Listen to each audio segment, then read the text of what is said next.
Fibonacci numbers and the trick Matt Parker missed. My motto: plain honesty, simple truth, easy understanding, the joy of finding things out for yourself. In order to appreciate what this video is about, it is necessary to read the description before viewing. Proposition: if x is a Fibonacci number, then 5x squared plus or minus 4 is a perfect square. We can see from the results in the table that this proposition is proved. But hey, look at the squares produced in red. They are Lucas numbers. Wow, what a trick! The Matt Parker Challenge.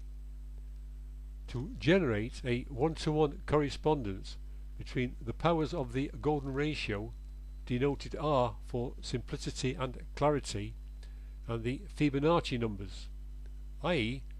the power is the ranking number for each term of the Fibonacci sequence in the following algebraic derivations that follow. 1.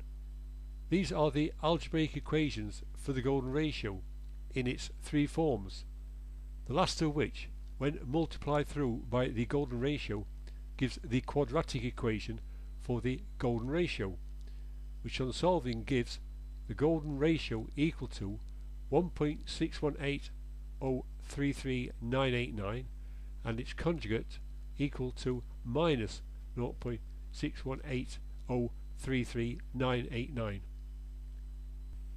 2. Since 1 equals the golden ratio to the power 0, we can write the three equations for the golden ratio to the powers 1 and 2 from the equations we already possess in 1. We continue the first column by repeatedly multiplying the preceding column by the golden ratio.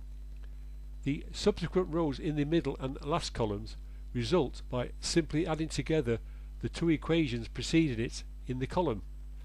We see that the middle and last columns each contain two copies of the Fibonacci numbers, offset by 1 to each other. 3.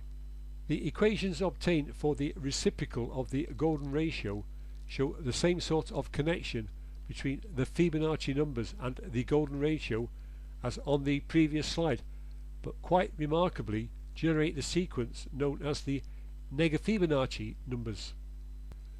4.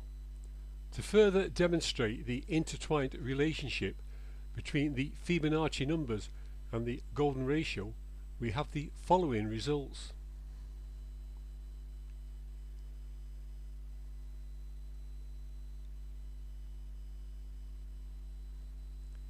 It is plainly evident that the interactions will get mind-blowingly complicated as the powers get larger and larger.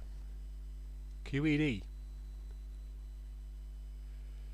It is also self-evident, even to a nitwit like me, that the Fibonacci numbers are just as intimately connected to the golden ratio as are the Lucas numbers, despite Matt Parker's comment to the contrary in his original video about the Lucas numbers, which was based solely on the fact that the powers of the golden ratio, when rounded up or down to the nearest whole number, generated the Lucas numbers.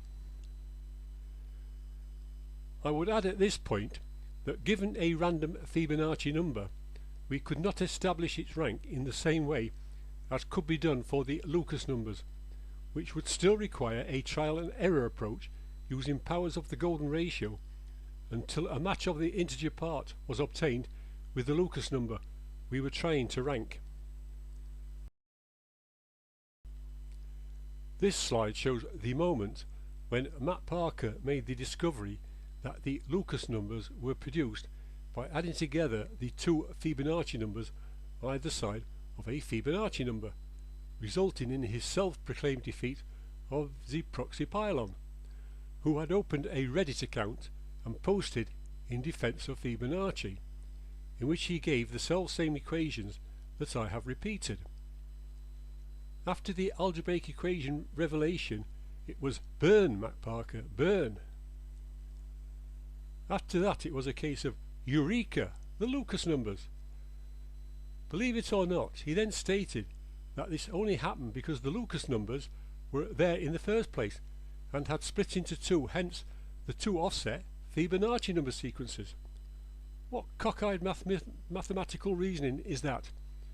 So then it was burn zeproxypylon, burn, because Matt Parker reigns supreme, followed by we did it, a solid maths burn.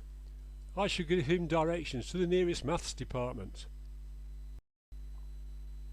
The slide shows that if we take two copies of the Fibonacci numbers side by side with an offset of 4 and subtract the smaller value from the larger one next to it, we again get the Lucas numbers, and which are calculated exactly by the formulas where A equals the golden ratio and B its conjugate, alias its reciprocal. We therefore have an exact formula for the Lucas numbers. This slide is for curiosity only and shows how by just adding or subtracting 2 from every other Lucas number starting at 3 we generate the squares of the whole series of Lucas numbers. Summary. 1. There is an explicit formula for the Lucas numbers using the powers of the golden ratio and therefore also its rank as shown. 2. The squares of the Fibonacci numbers and the Lucas numbers are linked by an explicit formula, so if we know the rank for one, then we also know the rank for the other. 3. The Fibonacci numbers also have their own explicit formula for the series, as shown. 4. Like the Lucas numbers, Fibonacci numbers also have factorization properties and prime number connections. The most important one is that any Fibonacci number that is prime, except 2 and 3, are the sums of two squares. So there is no need for Zagier's one-sentence proof of Fermat's sum of two squares theorem and its buddy, the pretentious windmill proof. 5. So Matt Parker showed magnanimous defeat and burn man, burn, and enroll in the maths department at, no, not Nottingham University, but Surrey University, UK. You'll be surprised what you learn.